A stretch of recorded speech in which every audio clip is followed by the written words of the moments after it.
Bismillahirrahmanirrahim. Assalamualaikum warahmatullahi wabarakatuh. Sampurasun, wilujeng enjing sadayana, wilujeng patepang deui sareng ibu dina pangajaran bahasa Sunda.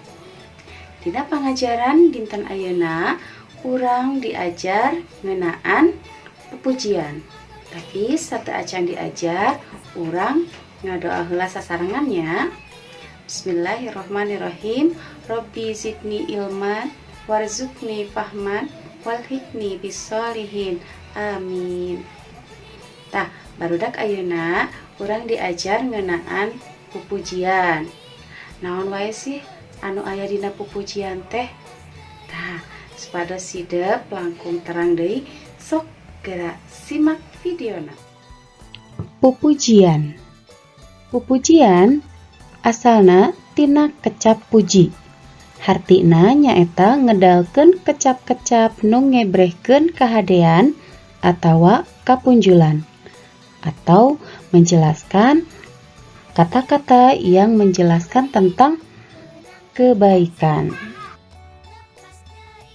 Pupujian kaasup kana puisi anu eusina rupa-rupa puji, doa, pepeling, jeung pangajaran. Jadi pupujian itu termasuk ke dalam puisi yang isinya yaitu mengenai kalimat-kalimat memuji, kemudian doa, kalimat-kalimat pengingat, dan juga tentang pengajaran. Tah, dina maca pupujian biasana henteu digalantangkeun siga maca teks biasa, tapi maca pupujian mah nyaeta biasana sok dikawihkeun atawa dilagukeun. Dina ngawihkeun pupujian oge biasana sok di masjid samemeh diajar ngaji atawa bari nungguan waktu sholat. Nah, ngeunaan eusi pupujian nyaeta biasana pupujian teh eusina anu kahiji ngeunaan keagungan Allah, yaitu memuji kebesaran Allah. Anu kadua nyaeta ngeunaan sholawat ka Kangjeng Nabi Muhammad. Kita sholawat kepada Nabi besar kita yaitu Nabi Muhammad. Anu katilu pupujian biasana eusina ngeunaan doa jeung neda ampunan ka Allah atau tentang doa dan meminta ampunan kepada Allah. Anu kaopat eusi pupujian nyaeta ngeunaan neda syafaat ka Rasulullah atau meminta syafaat kepada Rasulullah. Anu kalima nyaeta ngeunaan nasihat ka umat sangkan ngajalankeun ibadah jeung amal soleh atau mengenai nasihat kepada umat agar menjalankan ibadah dan juga menjalankan amal soleh. Tah anu kagenepna nyaeta ngeunaan pangajaran agama tentang keimanan, rukun Islam, fikih, akhlak, jeung sajabana. Jadi pupujian itu isinya bisa tentang pengajaran agama yang isinya tentang keimanan, tentang rukun Islam, tentang fikih, akhlak, dan juga yang lainnya.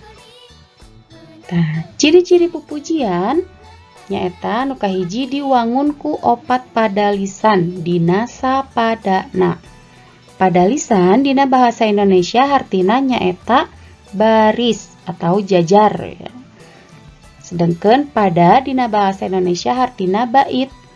Jadi dari satu bait itu terdiri dari 4 baris. Sama seperti ciri-ciri puisi pada umumnya ya. Terus nu kadua dina sapada lisan diwangun ku 8 engang. Engang hartina nyaeta suku kata. Jadi dari setiap baris itu terdiri dari 8 suku kata. Nah, ieu contona. Ieu sabait pupujian aya 4 baris, tina sabarisna aya 8 engang atawa 8 suku kata.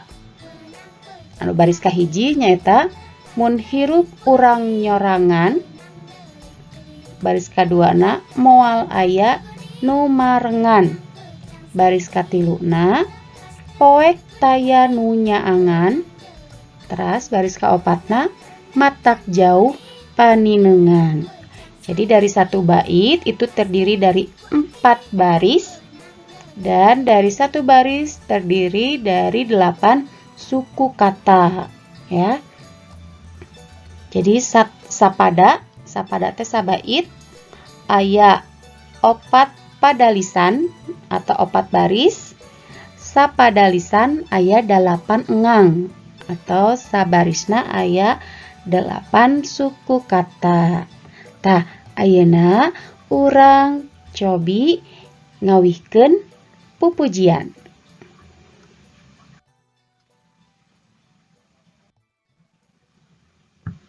Mun hirup urang nyorangan, moal aya nu marengan, poek kaya nu nyaangan, matak jauh paninengan.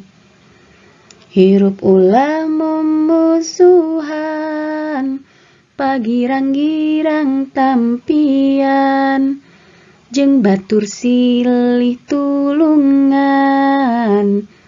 ngarah angger sauyunan. Munggu dina kahirupan, tangtu aya pacogregan, ulah nenden kagorengan, mun salah silih eledan. Tah, eta contoh salah sahiji pupujian anu judulna nyaeta hirup ulah nyorangan.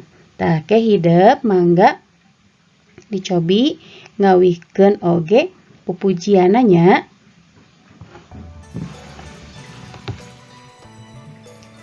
Barudak sadayana sakitu wae video pengajaran dinten ayeuna nyaeta bahasa Sunda ngeunaan pupujian. Tong hilap, oke, evaluasina dikerjakan oke nya. Hatur nuhun sadayana, wilujeng mancan tugasna. Ibu pamit, wassalamualaikum warahmatullahi wabarakatuh.